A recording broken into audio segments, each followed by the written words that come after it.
नमस्कार। अमर उजाला के लिए मैं संतोष कुमार। हर पेरेंट की ये दिली इच्छा होती है कि उनका बच्चा जो है अच्छी से अच्छी शिक्षा पाए वो, और जिसकी शुरुआत जो होती है वो नर्सरी से होती है। और उसकी प्रक्रिया दिल्ली में शुरू हो गई, दिल्ली एनसीआर में शुरू हो गई, जहाँ पे दिल्ली के 1700 के आसपास जो प्राइवेट स्कूल हैं उसमें आवेदन का प्रोसेस चल रहा है। ये 20 को ख़त्म होना है। लेकिन इस प्रोसेस में बहुत सारे अभिभावकों को बहुत सारी हर्डल का सामना करना पड़ रहा है, और वो हर्डल जो पैदा की जा रही है वो निजी स्कूलों की तरफ से पैदा की जा रही है। उसकी अभिभावक अलग अलग जगह पे कंप्लेन भी कर रहे हैं। आइए बात करते हैं अपनी साथी रिपोर्टर रश्मि शर्मा से, जिन्होंने अभिभावकों से इस मसले पे बातचीत की है, कई सारे अभिभावकों से बात की है। शिक्षा निदेशालय के भी संपर्क में रहती हैं ये कि क्या प्रॉब्लम आ रही है अभिभावकों को। उसके साथ साथ एक्सपर्ट से भी इन्होंने कई बारी बात की है इस मसले पे। रश्मि शर्मा, क्या प्रॉब्लम आ रही है, किस तरह की प्रॉब्लम आ रही है? सबसे बड़ी जो प्रॉब्लम पेरेंट्स को फेस करनी पड़ रही है वो जिस तरीके से क्राइटेरिया स्कूलों ने बनाए हैं उसमें 3 से 4 अहम क्राइटेरिया हैं जिन्हें स्कूलों ने शामिल किया है, जो कि उनको छूट भी है, वो कर सकते हैं। कौन कौन से क्राइटेरिया? सबसे प्रमुख जो स्कूलों ने क्राइटेरिया लिया है वो है नेबरहुड। इसे इस तरीके से समझ सकते हैं कि घर से स्कूल तक की दूरी कितनी है। इसे स्कूलों ने शायद सबसे ज्यादा वेटेज इसी को दे रहे हैं। सबसे ज्यादा 20 से लेकर 80 अंक तक इस क्राइटेरिया को दिए जा रहे हैं। जो स्कूल के नजदीक है, जो जितना नजदीक है उसको उतने ज्यादा पॉइंट, इसे इस तरीके से समझ सकते हैं। और इसे स्कूलों ने किलोमीटर के हिसाब से डिवाइड किया है। इसके साथ ही इसमें एक चीज और जोड़ दी है कि गूगल मैप के थ्रू इस दूरी को नापा जा रहा है। डिस्टेंस जो माप रहे हैं वो गूगल मैप से। कभी कभी ये होता है कि घर आपका बिल्कुल पड़ोस में है लेकिन गूगल मैप उसे बिल्कुल उल्टा दिखाता है, तो वो दूरी अधिक हो जाती है। इस कारण से वहां पेरेंट्स के पॉइंट्स कट जाते हैं।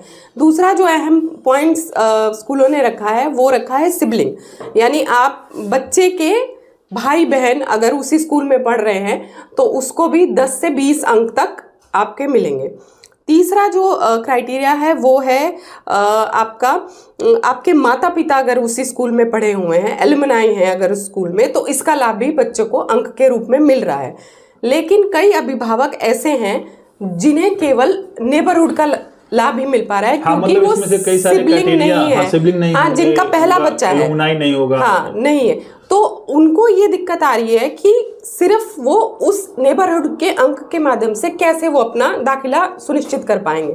ये तो नेचुरल है कि उसका सिबलिंग है नहीं है, या वो एलुमनाई है नहीं है, ये तो ठीक है, इसमें तो स्कूल की तरफ से कोई हर्डल नहीं है। लेकिन क्या कुछ इस तरह के भी हर्डल पैदा किए जा रहे हैं जानबूझ के स्कूलों की तरफ से, जिससे पेरेंट्स विशेष जो है बाहर हो जाए उससे? एक बात जैसे कुछ स्कूल परिवहन के लिए अंक दे रहे हैं, यानी अगर आप स्कूल का परिवहन इस्तेमाल करते हैं तो आपको उसके लिए भी अंक दिए जाएंगे। जबकि कुछ पेरेंट्स ऐसे होते हैं जो बिल्कुल घर के पास हो, उनका घर उसका पास है, या वो कैब लगाना चाहता है, वो स्कूल का परिवहन इस्तेमाल नहीं करना चाहता, उसको वो फीस ज्यादा पड़ रही है, वो नहीं इस्तेमाल कर रहा, तो उसके भी अंक उसको कट रहे हैं। क्या पेरेंट्स के वो भी एजुकेशनल क्वालिफिकेशन को पूछा जा रहा है, प्रोफेशनल, ये तो बाउंड किया हुआ है। हाँ, ये सब ऐसे कुछ 50 से अधिक मानक ऐसे हैं जिन्हें शिक्षा निदेशालय ने मना किया है कि वो स्कूल अपने उसमें नहीं रख सकते। लेकिन एक स्क्रीनिंग के तौर पर अभिभावकों को बुलाकर स्क्रीनिंग के बहाने पेरेंट्स से उनकी आय, उनकी क्वालिफिकेशन, उनका पेशा पूछा जा रहा है, जो कि एक निजी जानकारी है, इससे दाखिले का कोई संबंध नहीं होता। एक्सपर्ट क्या कह रहे हैं इस पे? अलग अलग तरह से एक्सपर्ट अपनी राय रख रहे हैं। ज्यादातर का यही कहना है कि पेरेंट्स को बहुत परेशानी हो रही है। आइए सुनते हैं हम एक्सपर्ट सुमित वोरा से, जो कि nurseryadmission.com के प्रमुख हैं।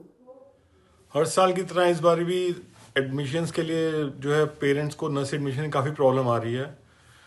कुछ स्कूल जो हैं वो हर साल की तरह पेरेंट्स के प्रोफेशन, सैलरी के बारे में पूछ रहे हैं। कुछ स्कूल्स हैं जो उनको प्रॉस्पेक्टस खरीदने के लिए मजबूर कर रहे हैं। कुछ स्कूल्स हैं जो बैन क्राइटेरिया दे रहे हैं जो अलाउड नहीं है, जो डीओई ने बैन किया वो क्राइटेरिया दिया जा रहा है। ट्विंस को लेके भी कुछ प्रॉब्लम है, कई स्कूल बच्चों को फर्स्ट चाइल्ड के पॉइंट दे रहे हैं, कहीं नहीं दे रहे। और ओवरऑल जो है नर्सरी एडमिशन का प्रोसेस स्मूथ नहीं है, पेरेंट्स धक्के खा रहे हैं, कोई स्मूथ प्रोसेस नहीं है। कुछ स्कूल्स का जो है वो आपको जाके फॉर्म लेना है, कुछ एक यूनिफॉर्म क्राइटेरिया नहीं है, कुछ का टोटली ऑनलाइन है, कुछ का ऑफलाइन है। तो पेरेंट्स को अलग अलग टाइप के एफिडेविट बनाने पड़ रहे हैं। कई स्कूल अलग एफिडेविट मांग रहे हैं, कई जो है मजिस्ट्रेट का एफिडेविट मांग रहे हैं। तो पेरेंट्स कंफ्यूज हैं ओवरऑल कि उनको एक जगह पे सारी इन्फॉर्मेशन नहीं मिल पा रही कहीं पे भी। जैसे बोहरा साहब ने बताया कि इस तरह की समस्याएं आ रही हैं ना, इस तरह की शिकायतें उनके पास आ रही हैं, तो इससे निकलने के लिए अभिभावकों के पास क्या टूल्स हैं, किस तरीके से इससे बच सकते हैं?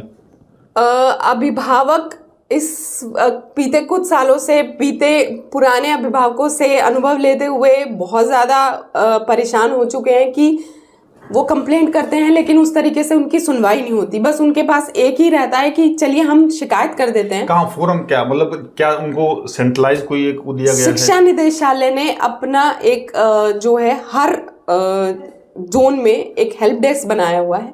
उस हेल्प डेस्क पर आप जाकर शिकायत कर सकते हैं। उसमें कुछ नंबर्स भी दिए हुए हैं जिन पर सुबह 9 बजे से लेकर शाम 5 बजे तक की कंप्लेंट की जा सकती है। लेकिन कई अभिभावकों का ऐसा कहना है कि वो कंप्लेंट के लिए फ़ोन करते हैं तो वहाँ पर फ़ोन को नहीं उठाया जाता, प्रॉपर उनको रिस्पॉन्स नहीं मिल रहा है कि एग्जैक्टली उनको कहाँ शिकायत करनी चाहिए। हो सकता है कि हमारी आपकी बातचीत जो है अधिकारियों तक जाए, वो कोई ऐसा सिस्टम बनाए कि जो तुरंत उनको रिस्पॉन्ड करे, अभिभावकों को उनको राहत मिल सके, उनके बच्चे का दाखिला उनके मनपसंद स्कूल में हो सके। आज के लिए बस इतना ही। वीडियो जर्नलिस्ट प्रशांत पांडे के साथ अमर उजाला के लिए मैं संतोष कुमार, नमस्कार।